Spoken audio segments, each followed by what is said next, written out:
ईश्वर को साक्षी मानकर कहती हूँ कि मैं सलोनी को अपने तन और मन से आज से नाहर सिंह की हुई।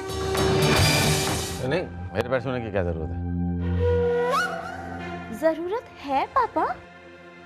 यू नो, आखिर ये आपके होने वाले छोटे जवाई जो ठहरे। समर भैया जो भी कहना यही कह दीजिए ना। शुभ्रा, शुभ्रा। करण, इफ यू डोंट माइंड, हम तुमसे बाद में बात करें। फिलहाल घर में मेहमान आए हुए हैं, हम आपस में डिस्कस करके तुमसे बाद में बात करेंगे। Sure, no problem. शुभ्रा, मैं तुमसे बाद में मिलता हूँ। नमस्ते। नमस्ते आंटी। नमस्ते अंकल। अच्छा, मुझे भी चलना चाहिए। खुश रहो बेटा। सलोनी बेटा, जमाई राजा को नीचे तक छोड़ के आओ। जी। जाओ।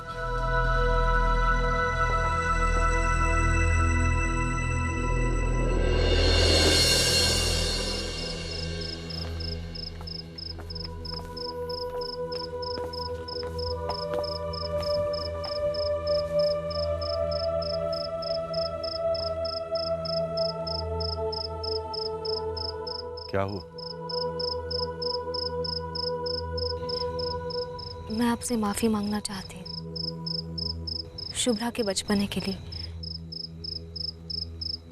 एक्चुअली वो ऐसी नहीं है, पर वो दिल की बुरी हो ही नहीं सकती। आखिर आपकी बहन है वो। और सच पूछिए तो मैं खुश हूं। उसे मुझसे भी अच्छा लड़का मिला और मेरी गिल्ट भी कम हो गई। चलता हूं। बाय। बाय।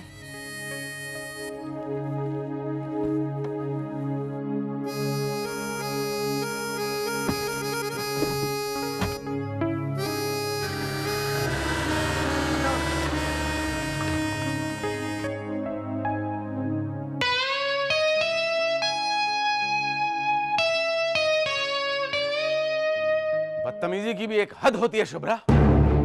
तुम अच्छी तरह जानती थी कि इस समय जमाई साहब घर में होंगे, इसलिए जानबूझकर तुम इस समय करण को लाई और तमाशा खड़ा किया यहाँ। हाँ पापा, बिल्कुल सही कहा। मैं करण को जानबूझकर इसी वक्त लाई थी ताकि उस घमंडी नाहर को पता तो चले कि शुभ्रा के लिए लड़कों की कोई कमी नहीं। उससे भी अच्छा हमसफर। चुप कर, ये कोई तरीका अपने बाप से बात करने का? अगर आपने अपना फर्ज ठीक तरह से निभाया होता तो मैं भी बेटी के फर्ज और बेटी की तमीज को ध्यान में रखती। मैंने वही किया है जो मुझे सही लगा। करण मुझे पसंद है और मैं उसी से। करण, करण, करण, कितना जानती हो तुम करण के बारे में? मेरे लिए इतना जानना काफी है कि वो मेरी इज्जत करता है, मेरी अहमियत समझता है। और वैसे भी आपने जिसको लायक समझा उसे तो अपनी चहेती के लिए रख लिया। इसके आगे मैं अपनी जिंदगी के साथ क्या करती हूँ इससे आपको कोई फर्क नहीं पड़ना चाहिए। और वैसे भी मैं आपकी राय नहीं पूछ रही हूँ, बस अपना फैसला सुना रही हूँ। मैं बालिग हूँ और वही शादी करूंगी जहां मेरा मन चाहेगा।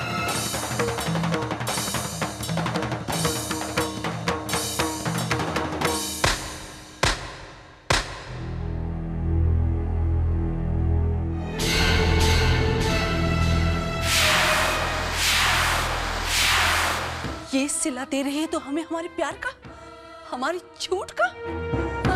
मैंने तुझे अपनी कोख से पैदा किया है, पाल पोस कर बड़ा किया है। तेरे साथ हमने अपना हर फर्ज निभाया और जब तेरी फर्ज निभाने की बारी आई तो तू हमें एहसास करा रही है कि तू बड़ी हो गई है, आजाद हो गई है। आपने मुझ पर हाथ उठाया मम्मी, सिर्फ इसलिए कि मैं सच्ची और कड़वी बातें करने की हिम्मत रखती हूँ। अगर आप सबको मुझसे इतनी नफरत है ना, तो मैं आज और अभी इस घर को छोड़ के चली जाऊंगी।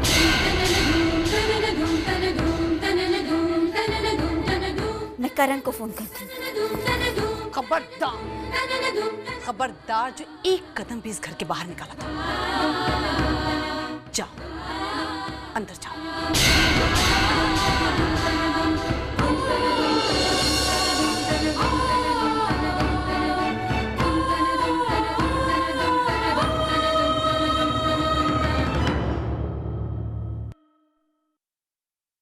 आइए आइए। वैसे क्या आजकल कसरत वसरत छोड़ रखी है वरना सा? क्यों भाभो? नहीं, वो पेट फूला फूला सा लग रहा था इसलिए पूछा। आप भी ना भाभो, नहर सलोनी के घर पे गया था खाना खाने के लिए, इसीलिए देखो पेट कितना फूला फूला सा लग रहा है। कुछ ज्यादा ही खा लिया होगा ना। अच्छा नाहर, सलोनी खाना कैसा बनाती है? खाना बढ़िया था। कुछ तो खाना टेस्टी था, बाकी उसे घर वालों ने फोर्स किया तो खाता चला गया। घर वालों ने या सलोनी ने? भाभो, सलोनी कहाँ ज्यादा बात करती है,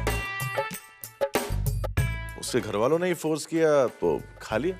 भाई एक बात तो बिल्कुल क्लियर है, शुरू शुरू में होने वाली बीवी के हाथों का खाना बहुत पसंद आता है। भाभो, रसोइयों की छुट्टी कर दीजिए। ठीक है। मुझे नहीं लगता शादी के बाद नाहर को किसी और के हाथों का बना खाना पसंद आएगा। क्यों? क्या हो रहा है भाई? हमारे भाई को अकेला देखकर आप लोग उसको क्यों सता रहे हैं? क्यों टांग खींच रहे हैं उसकी? हाँ? तो इसका मतलब आप दोनों सीरियस? भाभी साहब आप भी ना। अरे भाई, इन्हें बड़ा मजा आता है तुम्हें सताने में ना। सोचने वाली बात है, सलोनी खाना क्यों पकाएगी भाई? वक्त कहाँ मिलेगा उसे? दिन भर तो वो तुम्हारे पीछे भागेगी, अब तुम उसके पीछे। भाई साहब आप भी ना। अरे परसों सलोनी को घर पर बुलाओ, उसके हाथ का बना हुआ खाना हम भी खाकर देखें कैसा। परसों तो एकादशी है, ये तो बड़ी अच्छी बात है। एकादशी के दिन सलोनी को घर पे बुला लेते हैं, कुछ रीति रिवाज हमारे भी सीख लेगी सलोनी। बात तो सही है, मैं उसे फोन करती हूँ। और तब तक मैं जाकर नाहर को थोड़ा और सताता हूँ। नाहर।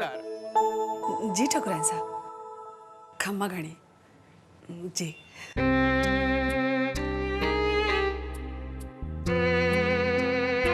क्यों आया था फोन? वो सलोनी को पूजा में बुलाना चाहती हैं। देखो सलोनी की चिंता मिटी तो ये शुभ्रा नई चिंताएं लाकर खड़ी कर दी। जिंदगी में पहली बार मैंने थप्पड़ मारा है उसको।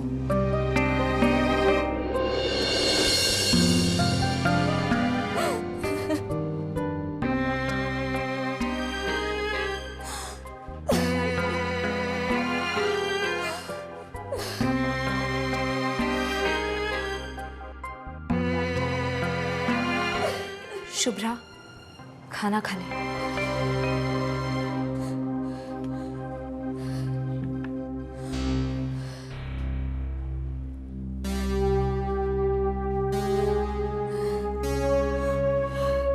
खाना खा ले शुभ्रा। Don't touch me. चली जाइए यहाँ से, मुझे भूखा मरने दीजिए। Just get out of here.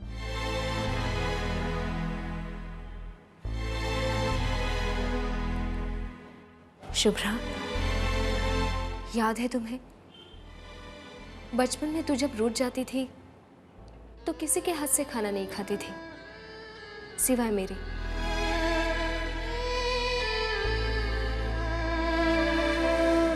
कभी कभी सोचती हूँ हम बड़े ही ना हुए होते तो कितनी दूरियां, कितनी गलतफहमियां आ गई हमारे बीच। क्या एक बार फिर से हम एक दूसरे के लिए वही प्यार नहीं ला सकते? गुस्सा छोड़ देना, आ खाना खा ले। एक बात कहा ना मैंने, मुझे नहीं खाना। जब भूखी मर जाऊंगी ना तब जाकर मम्मी पापा को मेरे दर्द का एहसास होगा। तुझे मम्मी पापा पर भरोसा नहीं है क्या? अगर वो इस रिश्ते से मना कर रहे हैं तो उसके पीछे भी कोई कारण होगा। क्या कारण होगा दीदी? आखिर वो करण के बारे में जानते ही क्या है? जलन है, जलन। सिर नीचा हो गया ना उनका, कि उनकी बेटी इतना अच्छा रिश्ता कहां से ले आई। करण के बारे में बताया तो था शुभ्रा ने, लेकिन ये नहीं बताया था कि उस छोटी जात वाले को वो हमारा दामाद बनाने का सपना देख रही है। करण अगर राजपूत भी होता ना तो भी उसके हाथ में शुभ्रा का हाथ नहीं देता मैं। करण से ये मेरी पहली मुलाकात नहीं थी। वो किस तरह का लड़का है ये पहले ही जान गया था।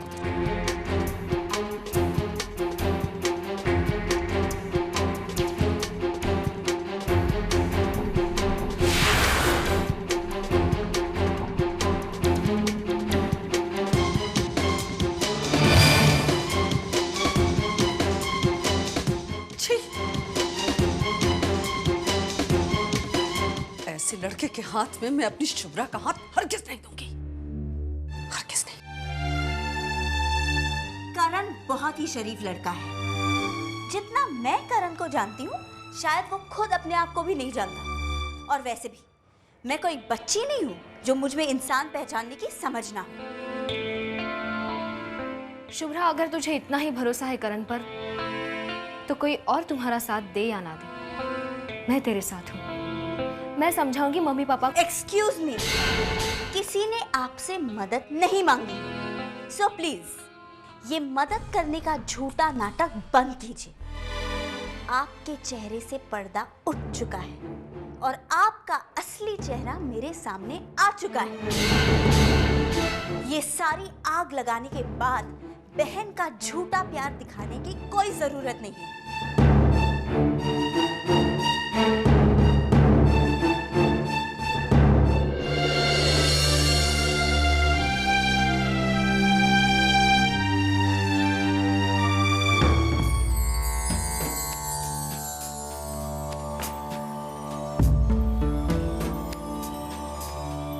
मम्मी, क्या बात है बेटा?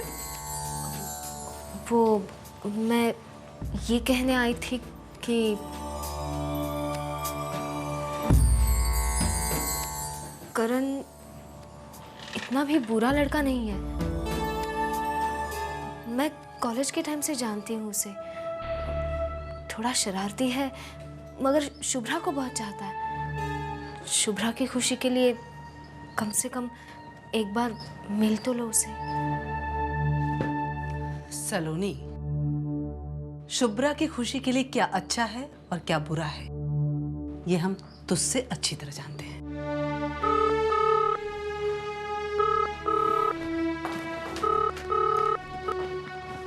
हेलो। नमस्ते आंटी जी,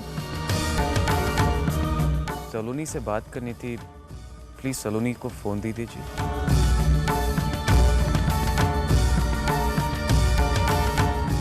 देखा, फिर उसे गवैये का फोन है। दोस्ती तो है वो सलोनी का, बात करने दो उसे। अरे कह क्या रहे हो तुम? अंबिका,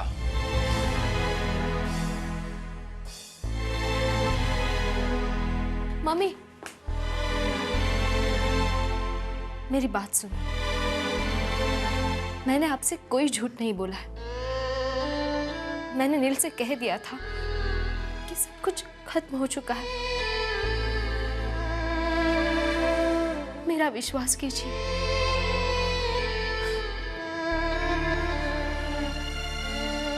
कह दीजिए नील से कि मुझे उससे कोई बात नहीं करनी।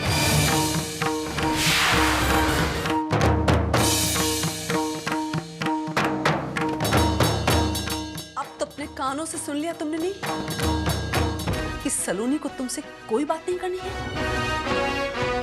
देखो, सलोनी की शादी होने वाली है। खबरदार जो उसकी शादी में तुमने बाधा डालने की कोशिश की। समझ गए तुम नील?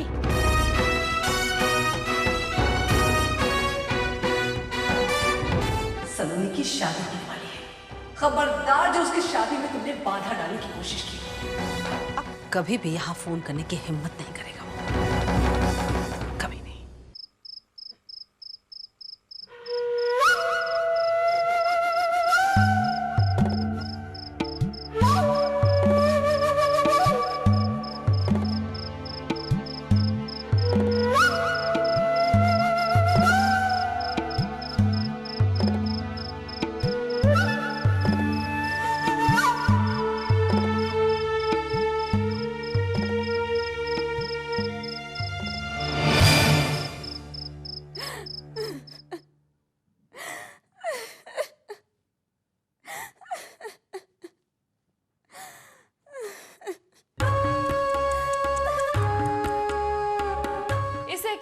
मोहब्बत रो रो के बुरा हाल कर दिया।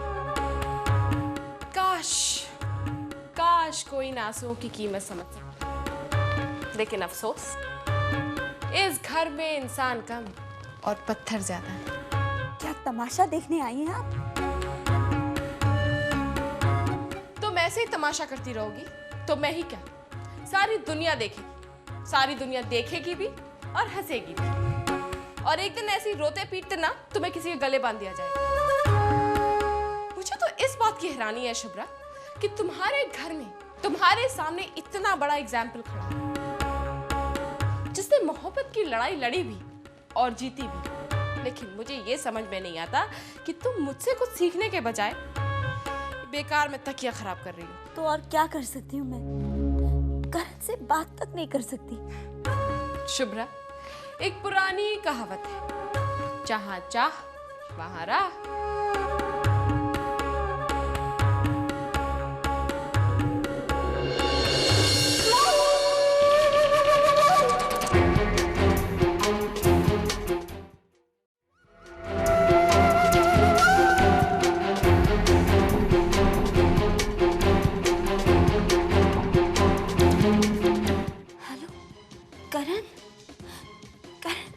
करण, मैं शुभ्रा बोल रही हूँ।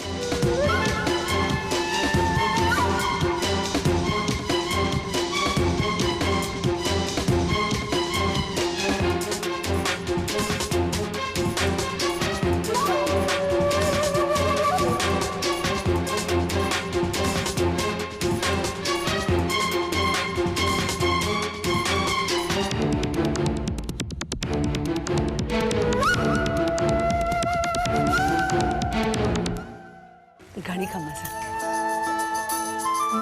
सलोनी तैयार हो गई? जी। गायत्री भाई साहब, सलोनी से कहिए जरा जल्दी करे। आई विराजी ना। अरे बेटा आओ। खमा घड़ी। जी बहुत सुंदर लग रही है सलोनी। चलें? अरे ऐसे कैसे? 2 मिनट विराजिए ना, कुछ चाय नाश्ता करके जाइए। ठाकुराइन साहब, हम सलोनी को एकादशी की पूजा के लिए लेके जा रहे हैं और आप हमें नाश्ता कराएंगी। मम्मी जी, मम्मी जी। क्या हुआ कावेरी? मम्मी जी वो रूम में। क्या क्या रूम में? सबके सामने।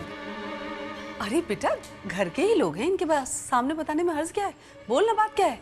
अब आप इतना जोर दे रही हैं तो बोल देती हूँ। शुभ्रा ये चिट्ठी लिख कर गई है, वो करण के साथ भाग गई है।